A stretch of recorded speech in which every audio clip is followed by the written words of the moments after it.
and from it, the moon.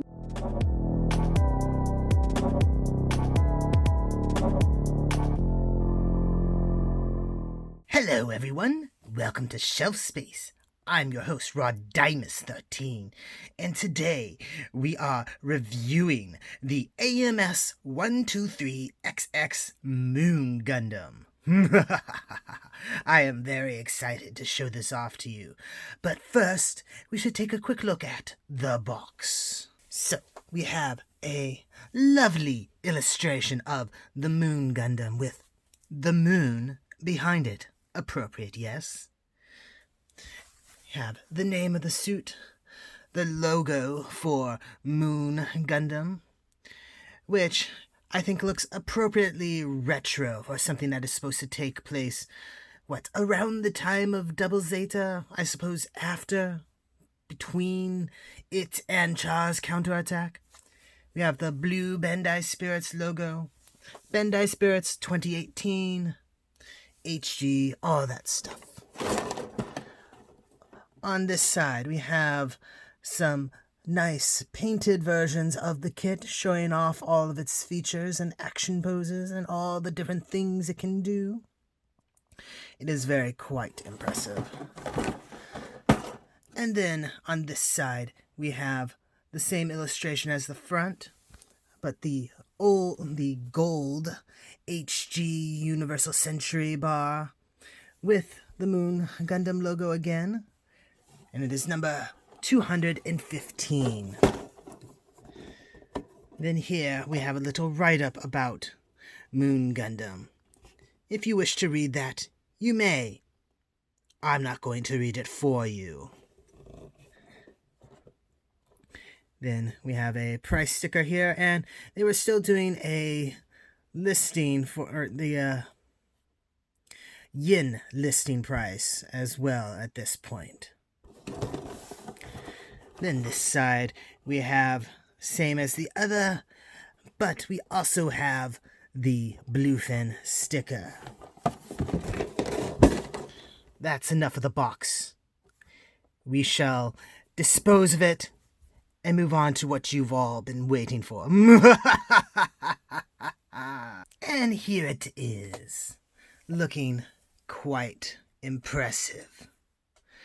You'll note that I have it on a stand because, well, it comes with one, and with how heavy the psycho plates are on the back, I'm not entirely certain if I trust this thing to stand on its 2 feet unaided, especially considering, as you can see, its feet are quite small.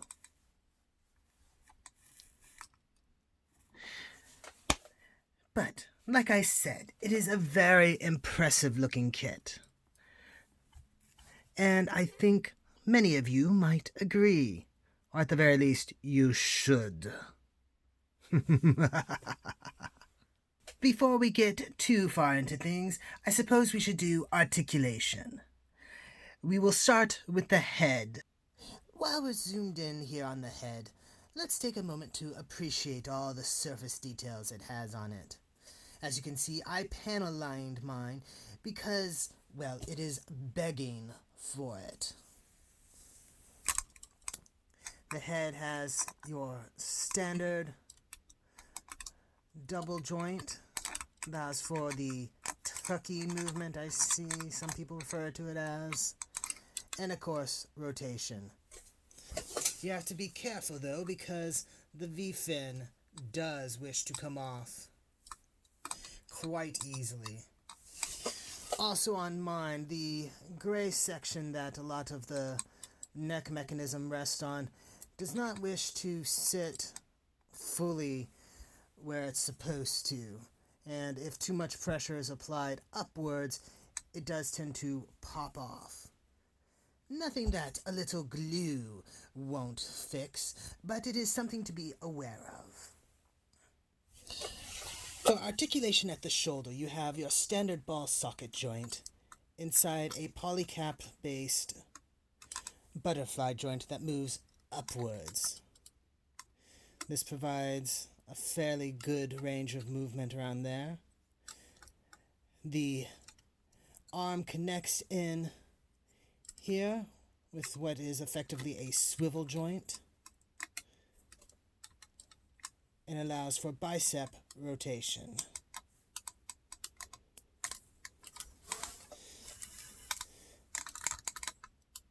The elbow is double jointed and provides a very decent range of movement. The waist isn't nearly as impressive. You have jointing that allows for a bit of an ab crunch and a little bit of rotation, but things bang around in there, preventing quite a bit more rotation and articulation. Though this might be by design. With the weight of the backpack, it could be that they restricted the movement there so that way it wouldn't fall over. For leg articulation, we have fairly standard. We can kick up a little bit. And we have a very nice double jointed knee that has parts separation and parts reveal. Very impressive. Some of these flaps are articulated slightly, but not in a very meaningful way. The side skirts can move out a little bit. And even the back skirt is articulated. You can kick forward only about that much. And you can kick back like that.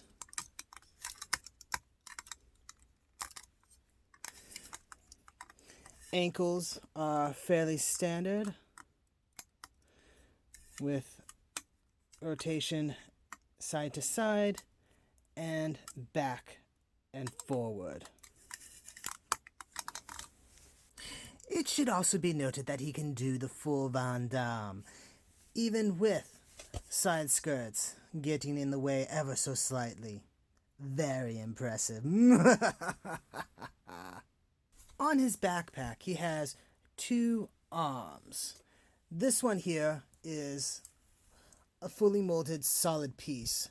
That is the one that you wish to use when you're actually connecting the psycho plates, at least in this half moon, crescent moon, whatever configuration, because of the sheer weight it has. The other one is like this, which is actually quite articulated. Bend here, bend there, even there, and you can fold it all away if you so wish. Let's talk accessories, shall we? And I suppose we should start with the big one, the psycho plates. This is made up of 1, 2, 3, 4, 5, 6, 7, 8 individual pieces. And you can actually separate them out if you so wish. Like so. They're all connected with ports similar to this. With the exception of... You disappoint me. With the exception of the middle ones, which connect with pieces like this.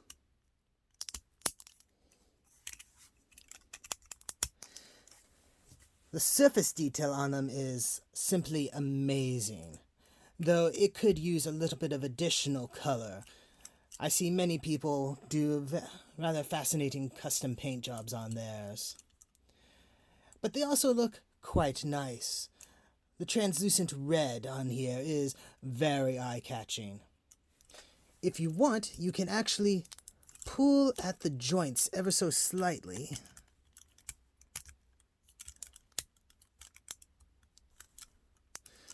To allow it to arch like this. I'm not entirely certain why you would want that.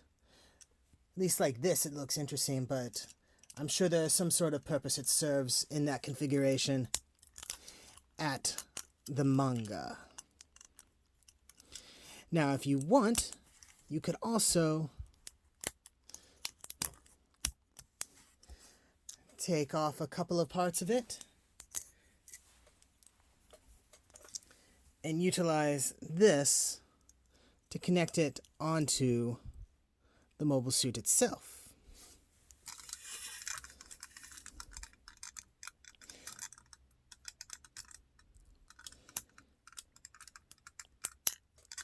Simply remove that part and then plug this in. And then he can use it as a shield, which is actually an interesting take on things. As some would say, it is a thing that you can do. Well, we have this piece out. You can take a quick look at it. You can extend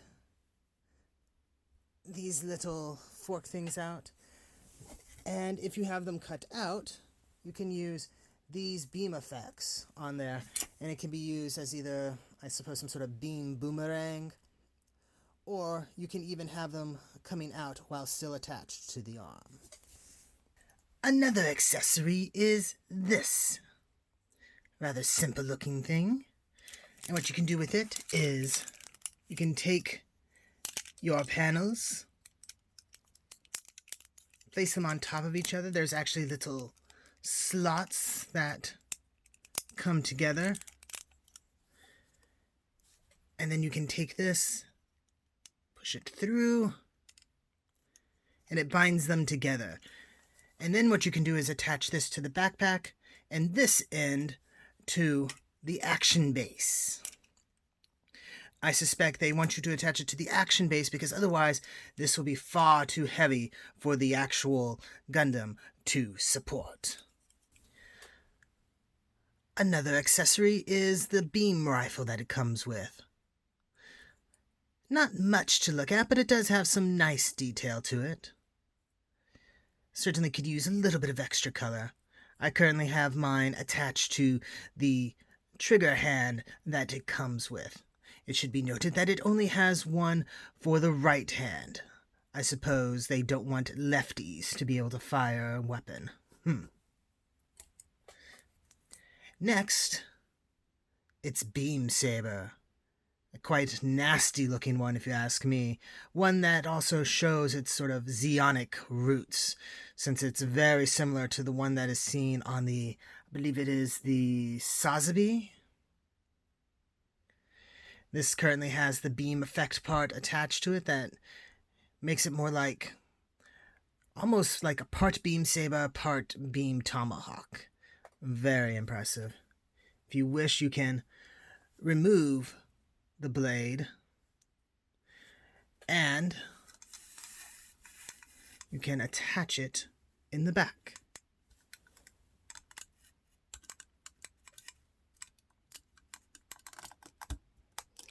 Like that.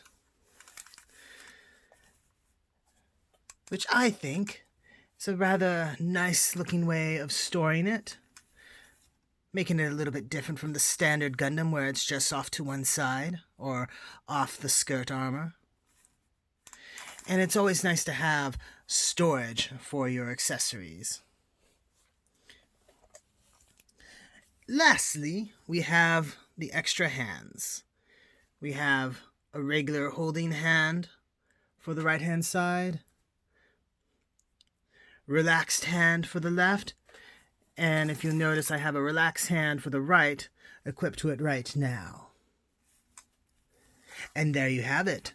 The Moon Gundam is quite impressive, and I would highly recommend it for anybody who likes more challenging builds, HGs with what appears to be full inner frames, and those who have certain spell components that are needed.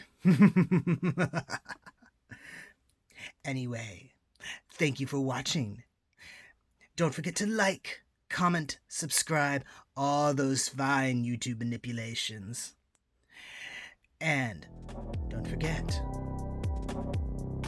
she thinks she's all powerful. She thinks that. But she's not. And I'll prove it. I'll see you the next time you invade my shelf space.